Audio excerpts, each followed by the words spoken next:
JB, did you catch Joey Porter going Yeah. after Ben Roethlisberger? Let's play the clip and then we'll get your He reaction. broke the brotherhood. Then Seven definitely broke the brotherhood because, like, That's the one I don't the understand as shit much. that Seven did that we don't talk about I know. is crazy. Like out of anybody should talk, he should never grab a microphone and really talk Steeler business. Yeah. Because if we talking Steeler business, yeah. his ass is foul of all foul. Like the shit that he's did is foul of all foul. He's not a good teammate. Won a Super Bowl with him, but the person, he's just not a good teammate. Like he knows that. Anybody in the Steeler building knows that, but we protected him because I've only won one Super Bowl, and that was my quarterback. So do I love my quarterback? Yeah, but is he a good person? No. Sean King co-signed that yesterday. He was in Pittsburgh in 2016 in some kind of mentorship program. Does that ring true to what you hear about Ben Roethlisberger? I know Joey well, pride of Bakersfield, California. Good dude, man. He's a real guy. He's gonna say what he feels or his personal interaction or experience is. He's gonna give it. So I'm not. There's no faking it or coming out with some clickbait or for views and likes coming out of Joey Porter's mouth. I will tell you that right now. Number one, and he'll stand on business. He'll tell you in your face exactly that right there to whoever. And he has great teammates who I'm really good friends with as well, like the Pouncey twins, who I've known, who come on my show, who told him to F off. So if you haven't seen the Pouncey twins responding to Porter, you should find that. There is a complete. Hold on, the Pounceys totally disagree with what he said about Big Ben. Yeah. So the thing is, Jason, I can't comment because I wasn't there, and either was any of us. Sean was there, I guess, for an internship deal, but how much real interaction are you getting inside that locker room? That's what I would ask Sean, and I will ask him that next week for my 50th birthday party that you're not invited to. And so, like, I'm just sitting there, like, I'm trying to figure out why are we commenting if this man played there. The Pouncey twins played there, or one of them was there, and he was the center, I believe, for Ben. Yeah. So that relationship obviously is a much, quarterback center relationships are going to be completely different than quarterback linebacker. Like those guys aren't in the same room ever. They don't even go against each other on the field. Ones versus ones, maybe 10% on the season. So I don't know, Jason. I'm not in a place to comment, to be honest, because I'm not there. I do have people that were there. My good friend was a left tackle there as well for Ben. Loves Ben to death. But again, another old lineman. Ben bought him watches. Ben bought him dinner, like I used to do to my old line. It's completely different, and you have to put in make it relative to what position is talking about what quarterback. He won a Super Bowl with the man, so he goes on and says that. I listened to that interview. And then you got James Harrison bashing Tomlin. There seems to be two different sides of the house in that Pittsburgh Steelers organization. And now you got AB's crazy butt coming out defending Ben, but then there's old tweets bashing Ben. So, like, come on. Like, I want to ask you, like, is this really just a COE? What I'm learning is the internet. Content over everything. Is that what this really is? Because too many people have too many different opinions, and they were all there at the same time, Jason. Like, what are we talking about? I think it's all fugazi. I think they're all cool and kick it, and they're creating this podcast world to take over for mainstream media, which I know they're doing. JB, you've made a hell of a point. A hell of a point. The content over everything. That is a possibility because you're talking about taught me that, right? Taught me that. Oh, Pac-Man Jones, who's a Trumper, by the way. Shout out to Pac-Man. Yeah. He'll be at my birthday. Pac-Man taught me that because Pac-Man and all these different people, all these guys are doing it, Jason. And no one knows if it's real or fake anymore, which is why COE, content over everything. I don't care if you disagree about your mama jokes. What we're doing macro level is we're bringing back barbershop banter, which you and I grew up on. And we're bringing back it's okay to disagree. Disagreements create great conversation. See, we've got into this space where you disagree with someone or you're unwilling to even have a conversation with someone with a different viewpoint than yourself. So we've created this whole safe space, which has clearly divided the country, because used to be able to have a beer with a Democrat as a Republican, cuss each other out and buy each other shots and kick it and never have a problem. I'm losing friends daily on social media because of my political beliefs. And I'm just sitting there looking at them like, wow, then you were never my friend to begin with. And I have a lot of left-wing partners I grew up with who we laugh together still to this day. And like, we don't care, man. This is the same JB you've been forever, though. That's what people don't understand. So like, no, you just now have a platform. I say what I say. We were younger back then, and we didn't really care about politics because it was never this divided. And I think macro speaking, I think they're doing something that we haven't really fully thought of. And I think it's bringing back some people to have a conversation. I think you've made a hell of a point. I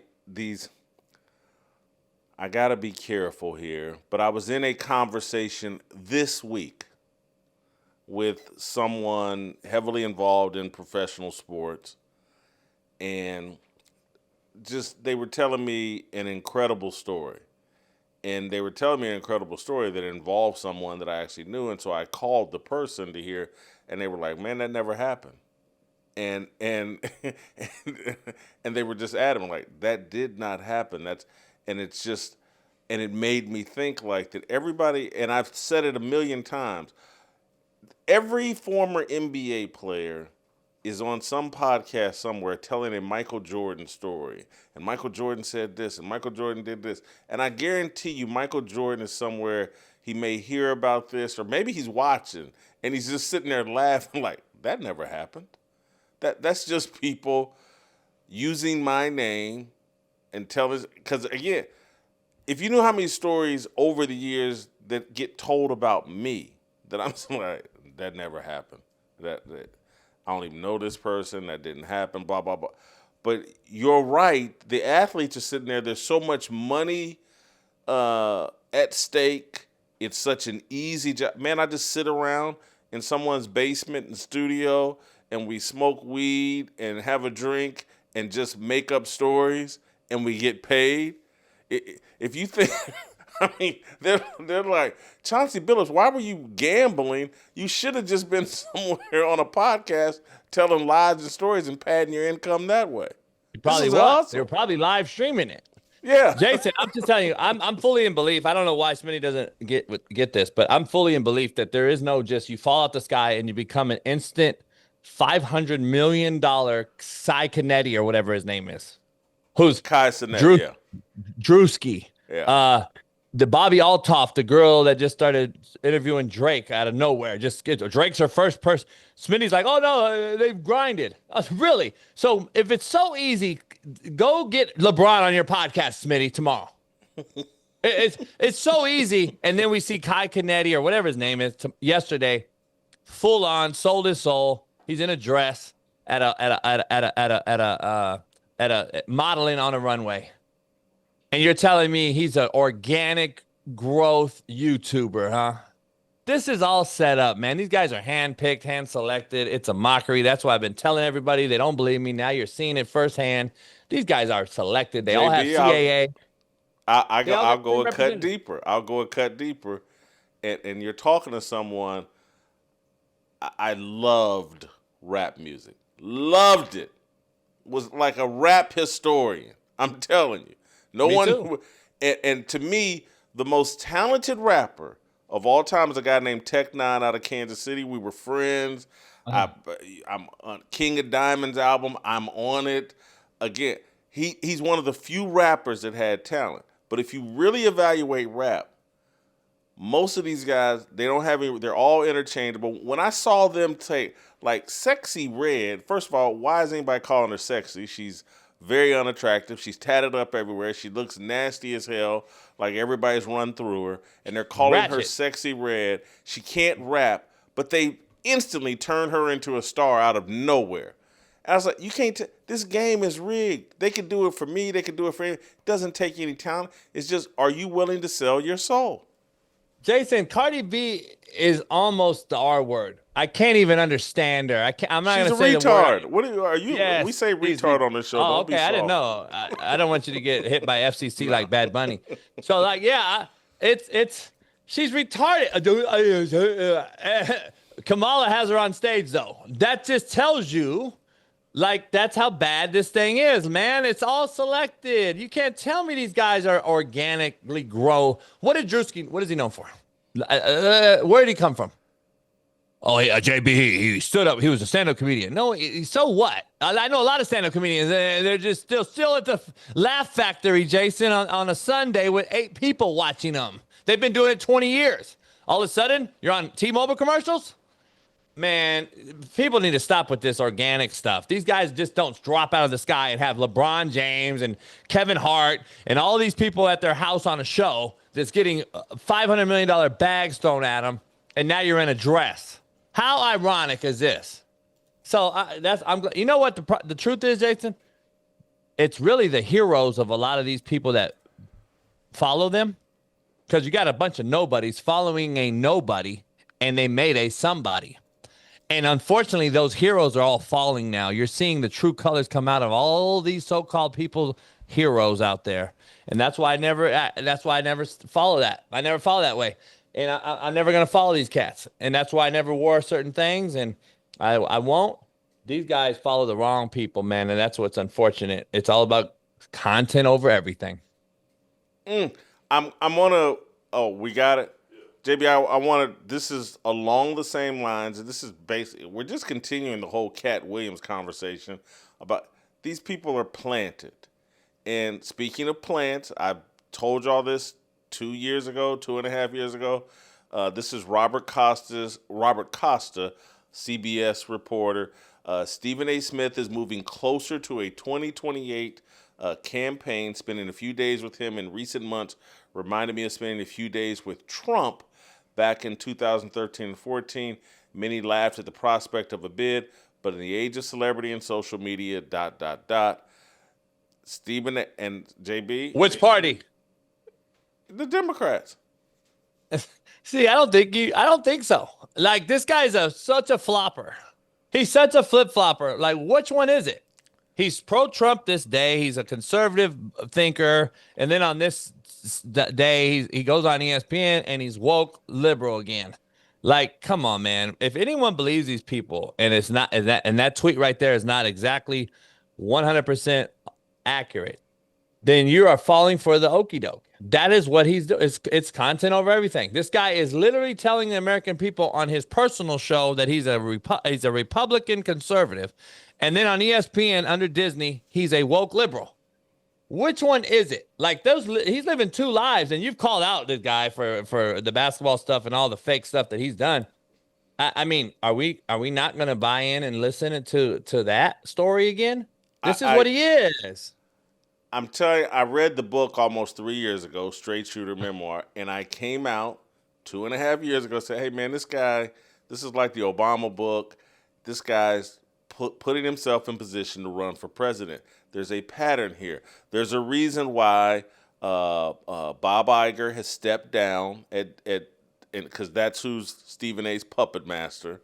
And so he's stepping aside. They got a new CEO at Disney, so that he can help Stephen A. Smith and continue to be his puppet master, his controller, handler for Stephen A. Smith.